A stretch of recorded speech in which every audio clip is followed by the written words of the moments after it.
A lot of people decided, man, that was rough. That first, I guess it was, what, 9 weeks probably? It was 9 weeks. Yeah. That's the first grading period. Yeah. Now, a lot of the schools are taking some extreme precautions, and I can appreciate that. Yeah. The teachers, they don't want it, so they're careful. Yeah. And I think that they're doing their very best to make sure that nobody's getting sick and that everybody's staying safe, especially the teachers. They're looking out for themselves. Right. But at the same time, it's looking out for the kids. So I think that's really important. I think we have nothing bad to say about either of my kids' schools because my son's 4, my daughter's 8. One's in elementary, one's in... You're in League City or Friendswood? It's technically Houston. Okay. My kid goes to school at a church in Friendswood. Okay. And my daughter goes I knew it was to... right on the line. Yeah, she goes to Clear Creek. Okay. So both have been phenomenal in their handling of the COVID and their protocol. I think it's been great. As all good as it around. can be. Yeah. As good as it can Top be. notch, I mean, yeah. really, what can you expect? And they're doing what they can to. Well, keep they're the still kids learning. safe. I mean, there's not. I mean, we've learned a lot this year, but yeah, they're still trying to figure out the best way. You know to what, do all dude? this. The masks really do work. Yeah, They do. You know, They do. people down them all day long. But, I feel more comfortable when somebody next to me is wearing a mask. Even if I'm not wearing one, if somebody else next to me is wearing it, I feel better. So, just to say that. But and my kids are just glad to be back in school. Yeah. They needed it more than anything. Yeah. They need the social interaction and, just like us. I mean, when else do we get to hang out? And this is great. I love this. Yeah. No, yeah, this show is an awesome opportunity to come on and just Yeah, hang really. I out, mean, this catch up, and really just is. talk about all the We're stuff nowhere that- near that- 6 feet that- apart. that we That's enjoy. true. Yeah, we're within a 6 feet window, but we've all Unfortunately, my cords aren't long enough. we took our temperature. We had our sponsored doctor. We're Right, waiting we on our did results, we but did do a we'll have quick him on test, next yeah. week. But yeah, Yeah, I mean, my son's class, they take their temperature before they walk in. So, I mean, That's awesome. It makes you feel comfortable. It's nice. That's worth cool. it. No, and I got to give a lot of credit to CCISD, Clear Creek Independent School District, which is I guess that's where your daughter goes, and that's where both my kids go. I mean, they had a couple scenarios like early on, but I mean, I quite we joked when we sent both our kids back. We sent our 2 kids back that we were afraid they'd go back for like 3 or 4 days and it would all be back to home learning. But here we are more than 9 weeks in, And that's why we waited the 9 weeks, just to see what was going to happen. Yeah. And we didn't hear anything. No, and we thought long and hard about that. And truthfully, it was a tough decision. But my son was getting nothing out of the home learning. I mean, my wife had to stay home from work and even then micromanage him, and he still wasn't doing anything. And John, at the same time, I mean, a lot of kids are still staying home, so we still don't have half the kids in class. Right, yeah. And so I still think it's a minimal risk Yeah. if you want to look at it that way. Yeah.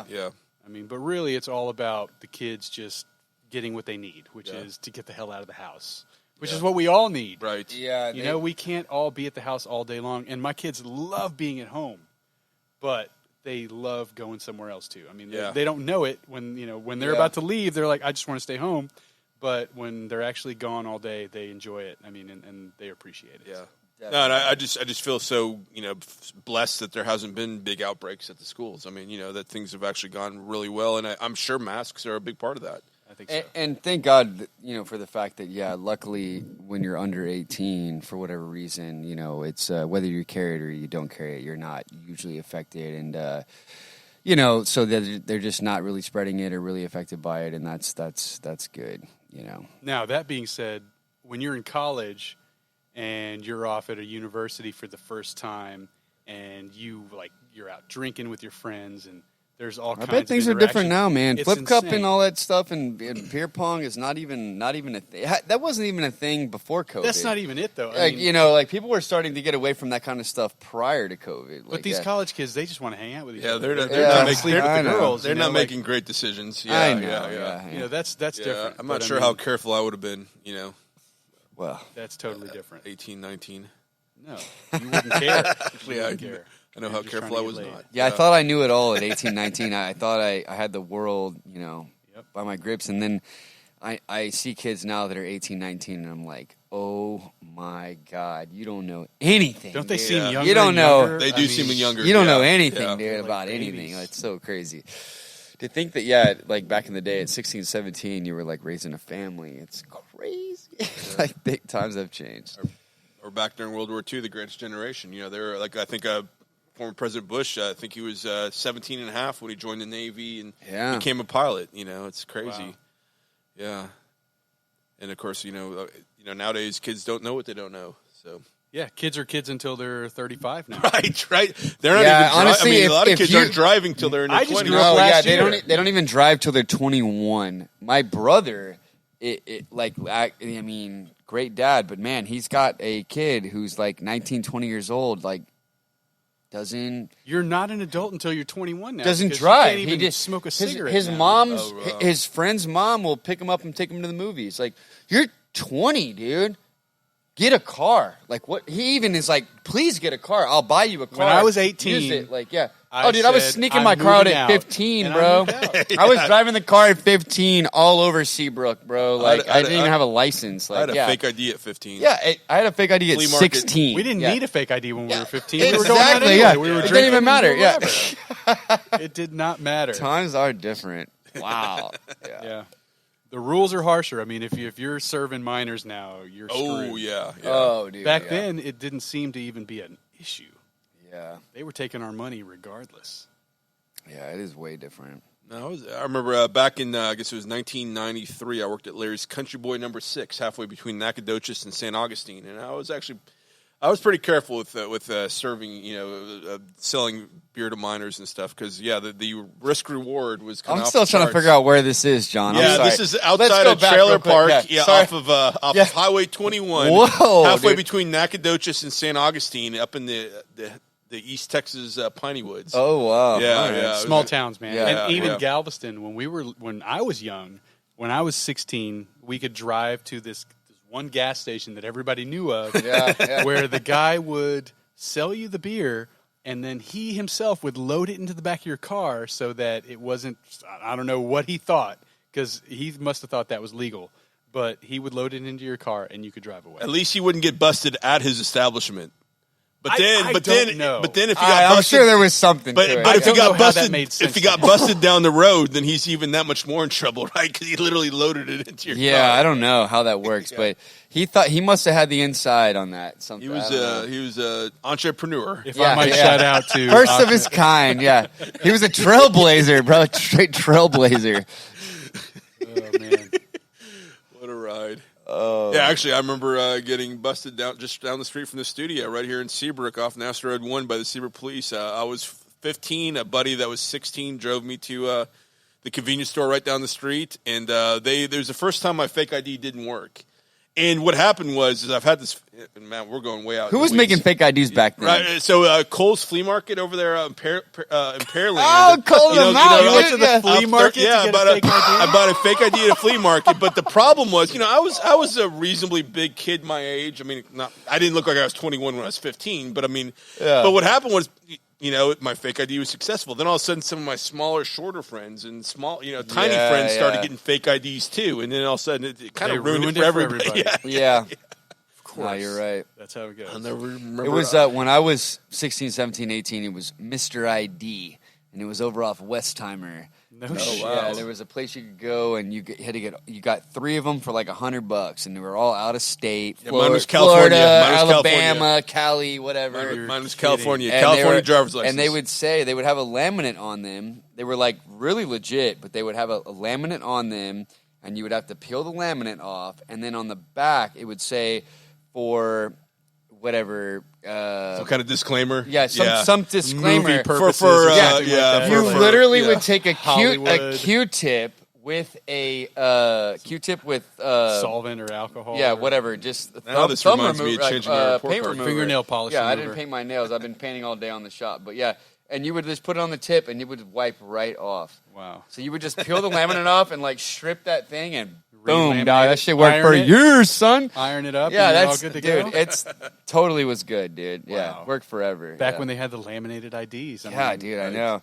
You couldn't fake an ID if you tried now. Oh, dude, they got holograms and chips and all sorts of Right, shit. Yeah, yeah. you can scan them, slide them, plug them in, everything. Like, right? Literally, Dude, there's no way you can fake that. Right. It's yeah, not. like, It just oh doesn't shit! happen I thought you were gonna plug it in. You're gonna scan it. Fuck. And you know what? I don't feel bad for kids these days because they can still get whatever they want somewhere somehow. True, so true. there's always a way.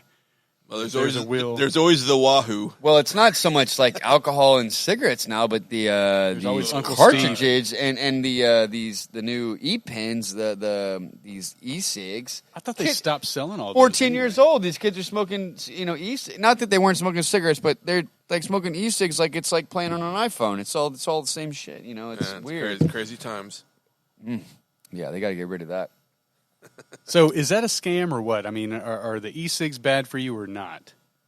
Because I know people that still smoke them, and I'm like, haven't you heard? That the vaping, Yeah, and like all The that? vaping, yeah, this is terrible for your lungs. I bet it's but, bad. I bet collapse it's bad. your lungs, Or is man. it just like the cigarette companies just, marketing and saying that? Yeah, speaking of which, No, I think they might have a hand in it, obviously. But, they obviously have a hand in that, too. Marlboro and all them, and they got involved in all that shit, too. I mean, they own Blue or whatever is owned by... That's true. They're producing tobacco. That's owned by Camel or whatever, It's the This is an editorial by Jordan Davlin. And no one else. Yes. My e-cig knowledge. You can contact Jordan at SueJordanDavlin.com. Yeah. I actually don't know anything about this stuff, guys, so don't sue me. Yeah. And so we're making the spindle tap disappear, huh? That's it, man. The purple's good. I like the purple The better purple than... is... Yeah, it's probably, we probably should It's a have. little smoother. Is this Mario? Because to me, this is a cooler can. It's a Yeah. Luigi.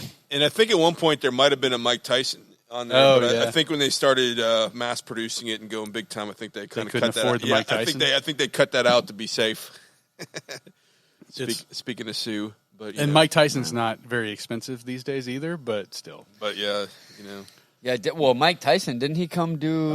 he did. He was the, just in town. The grand opening of Fitterman Sports over at Baybrook Mall back, I guess it was about 2.5 years ago. They've also done some events at Pasadena Convention Center. That's right. Boom. Yeah. That's right. That was actually last January. Yeah, That's right, man. Had Ryan Fitterman, who I've known for years, on the Galactic Coast Power Hour the Wednesday before that weekend. Yeah, or no, Thursday before that weekend. So when's the Galacticos Power Hour going to start broadcasting Man, out of the Jets Houston studio? Man, I think live? we're ready. Matter of fact, Mike and I have been kind of going back and Mighty forth. Mike Yeah, Taylor. we're kind of now that the breweries are back open, and time, man. There's actually a lot of breaking news in the world of human space flight. Matter of fact, lots. Recently went sailing. With the basically the head of NASA TV, who's really looking at turning that into more of a national network. Dude, Blue. Yeah, wow. of course, it all depends on the election because he might be out of a job. Because he explained to me they all have their resignation letters ready to turn in if the administration. Oh, changes. of course. Yeah, for sure. But he's really tight with the NASA administrator, and he's owned an ad agency and done a lot of cool stuff. And really neat guy. So I really enjoyed that sail over on the Sailing Angels boat that I talked about a couple weeks ago. Yeah, on the show coming soon. Yeah, Sailing Angels. Yeah, we've talked a lot about that. Who also has a NASA connection, as he was one of the guys behind the scenes of the Apollo 13. Miracle. Did some calculations. Back in Mission Control and stuff. Yeah, and, he actually brought those. Was he one of the engineers? Yeah. He worked for Grumman, who I think was He was very involved with the lunar lander, which they turned into the lifeboat, during that and stuff. And they had him. He did some calculations to figure out, how to. He brought him in apparently. Yeah, he was. Yeah, he saved Tom Hanks's life. They didn't overheat. Yeah, no, he's really humble about it. But the young lady who invited us to the Steel, kind of, who's written about him, kind of like made sure I knew what he won't tell you, but and that's kind of the he's story. Kind of with a big deal. That's kind of cool. that's kind of the story with those guys. They don't talk about themselves at all. So I think somebody else has to tell you what they did because they'll never tell you what all they did. Most military guys, pilots, NASA, those people with accolades like that. Yeah, they're not normally. They don't feel the need to explain themselves. Yeah, they don't. Yeah, they're like self-accomplished. Like people know them in their own industry. They don't need to be famous or anything. They've done a lot, but they're very they kind of down to earth. They They're keep just it a good secret. people. Yeah, they do. Even though they're astronauts, they're down to earth. They're astronauts, man. Captain Dave. The other thing about him, I think he's in his early 80s, and you would swear he's in his mid 50s. You couldn't keep up with him on the boat or what? Right. No, he was all over. Yeah, actually, I couldn't. I mean, truthfully, no, he's very, very unique individual, and especially his, dedicating everything to taking out these military people have had trauma, and and a lot of he takes out disabled people. Yeah, disabled, so critically